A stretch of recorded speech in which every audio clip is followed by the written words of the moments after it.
समाज के मोजिज और युवा माता बहने, इन तमाम समाज बंधुओं को मैं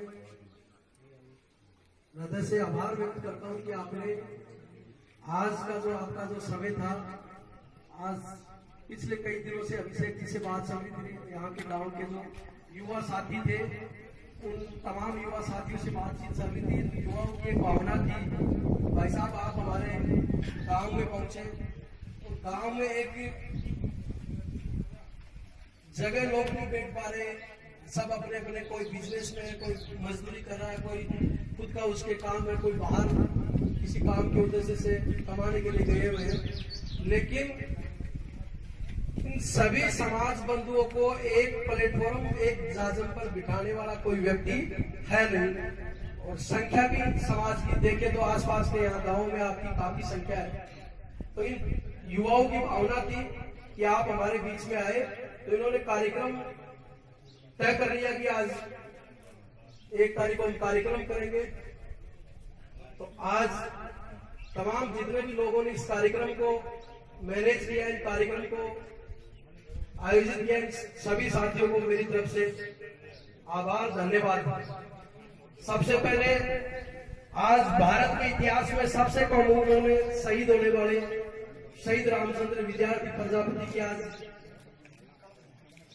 93वीं जयंती है। इस जयंती पर मैं उनको, उनके बलिदान को नमन करता हूं, और विशेषकर सामाजिक महापुरुषों की, भाई साहब ने आपको पूरी जानकारी दी कि कैसे कैसे महापुरुष हुए इस समाज में, इन महापुरुषों की उन्होंने जानकारी दी।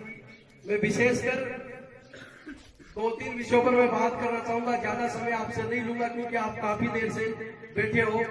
बहुत से लोग ऐसे भी हैं जिन्होंने अभी भोजन भी नहीं किया, अपने नित्य कर्म है वो भी आपने अभी नहीं किए, तो ज्यादा समय मैं नहीं लूंगा। सबसे पहली जो बात है वो ये है कि आज सबसे बड़ी जो आवश्यकता है वो समाज में शिक्षा की आवश्यकता है। अभी दिल्ली में एक अपने समाज का हॉस्टल खुला है, उस हॉस्टल के अंदर लगभग 40 सीटें हैं, और जो व्यक्ति, जो युवा वहाँ आईएएस की कोई युवा तैयारी करना चाहता हो तो 23 अप्रैल को दिल्ली के द्वारका में एक इंटरव्यू होगा। उस इंटरव्यू के अंदर उन बच्चों का चयन किया जाएगा जो आईएएस की तैयारी करना चाहते हैं, जो वास्तव में टैलेंटेड बंदे हैं। उनको निःशुल्क हर तरह की सुविधाएं वहाँ दिल्ली में अवेलेबल करवाई जाएगी। तो अगर कोई वहाँ तैयारी करने के लिए युवा साथी जाना चाहता है तो वो भी हमसे संपर्क कर सकता है। दूसरी बात, कोई ऐसी प्रतिभा जो आर्थिक अभाव से पढ़ाई लिखाई नहीं कर पा रही, अच्छी तैयारी नहीं कर पा रही, तो ऐसी कोई प्रतिभा हो, 1-2 प्रतिभा ऐसी हो, कोई अनाथ हो, कोई जिनके माता पिता नहीं है, तो ऐसी कोई प्रतिभा, तो वो प्रतिभा भी हमारे को बताए, हम उनको पढ़ाने लिखाने का हम काम करेंगे। सारा खर्चा है वो हम संस्था के माध्यम से उठाकर उन बच्चों को तलाशने का भी हम काम कर रहे हैं। तो आप ऐसी कोई प्रतिभा हो तो वो भी आप हमारे को बताइए। तो यही आपसे मिलने का आज उद्देश्य था, और आप सबने मेरे को सुना, मेरी बातों को आपने ध्यान से सुना, तो आप तमाम साथियों को एक बार पुनः धन्यवाद। जय श्री राम।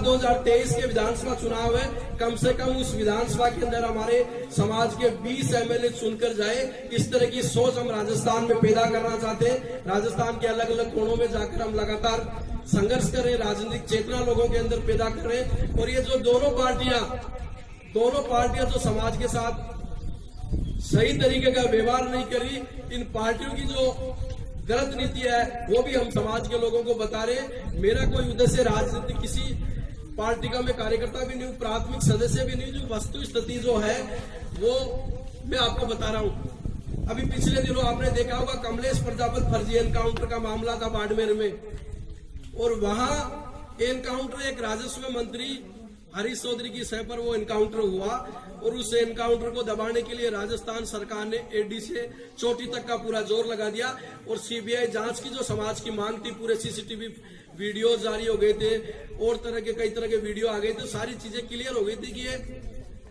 एनकाउंटर में हत्या करवाई गई है। तो सरकार ने जांच नहीं दी, तो लगातार हमने आंदोलन किया। बाड़मेर में लगातार मैं 1.5 महीने तक वहां बाड़मेर में पड़ा रहा, गांव-गांव, डाणी-डाणी, और पूरे भारत भर में एक आंदोलन खड़ा किया। उस आंदोलन के माध्यम से ज्ञापन दिलवाए, पूरे भारत में अलग अलग स्टेटों के लोगों ने ज्ञापन दिए, धरने प्रदर्शन किए, और हर जगह हमने राजनीतिक जितने भी लोग थे, चाहे भाजपा कांग्रेस के लोग थे, उन पे सब पे दबाव बनाया।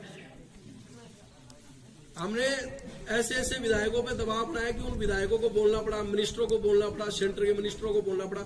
63 एमएलए आपके फेवर में आए, और समाज के बढ़ते हुए आंदोलन को देखते हुए केंद्र, यहाँ की राज्य सरकार गहलोत ने सीबीआई जांच की उस मामले में अनुशंसा की। सीबीआई के जब जांच अपने को मिलती है तो उसमें स्टेट गवर्नमेंट होती है, उसको अनुशंसा करनी पड़ती है सेंटर को, फिर वहां से अप्रूवल होती है। तो यहाँ 41 दिन बाद राज्य की गहलोत सरकार ने इतना क्रिटिकल मामला होने के बाद में, वीडियो जारी होने के बाद में, 41 दिन बाद में आपको सीबीआई की जांच उन्होंने अनुशंसा की। और उस वक्त भाजपा वाले बोल रहे थे कि जल्द से जल्द सीबीआई जांच हो, सीबीआई जांच हो, भाजपा वाले बोल रहे थे।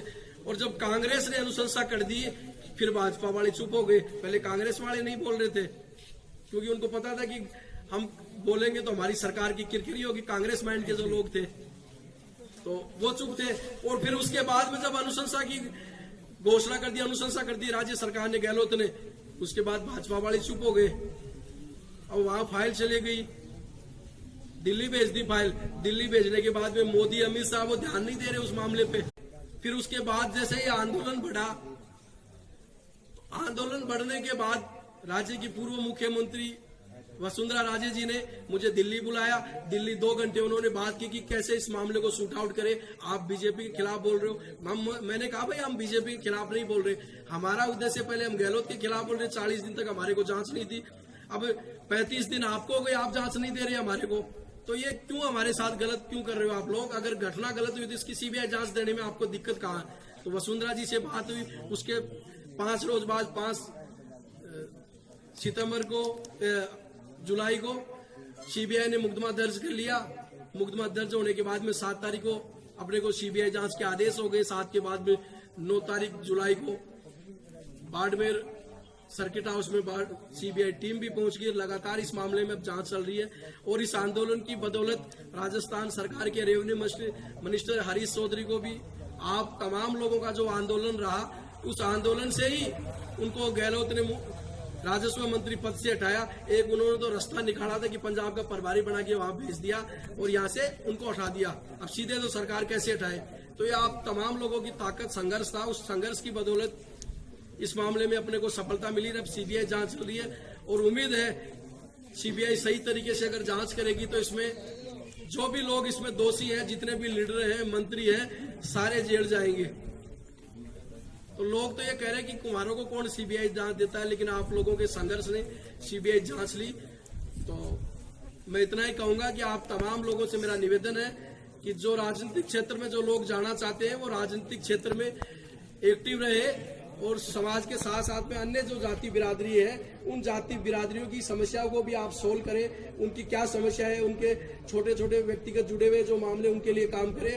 और पंच सरपंच से लेकर आप एमएलए एमपी के चुनाव लड़ने का आप प्रयास करें, और राजनीतिक रूप से हम आगे बढ़ेंगे, तभी हमारे समाज में अन्याय अत्याचार रुकेंगे। एक कहावत है कि शासक का कभी शोषण नहीं होता। आपने कभी देखा है क्या एमएलए एमपी के साथ कभी गलत होते हुए? आपने थोड़ी देखा है। एमएलए एमपी जो शासक होते हैं, उन शासकों पे कभी अत्याचार नहीं होता। अत्याचार उन वर्गों पे होता है जो शासक वर्ग नहीं होता, कमजोर जो वर्ग होता है, राजनीतिक रूप से पिछड़े हुए लोग हैं, उन पे आए दिन अन्याय अत्याचार होते हैं। तो आप तमाम लोग, युवा साथी, राजनीतिक रूप से आगे बढ़े। हमारे लायक जो भी आपको कोई सेवा का मौका हो, जब भी आपको आवश्यकता हो, तो आप तमाम युवा साथियों के पास मेरे नंबर हैं, आप बात भी कर सकते हो। जब भी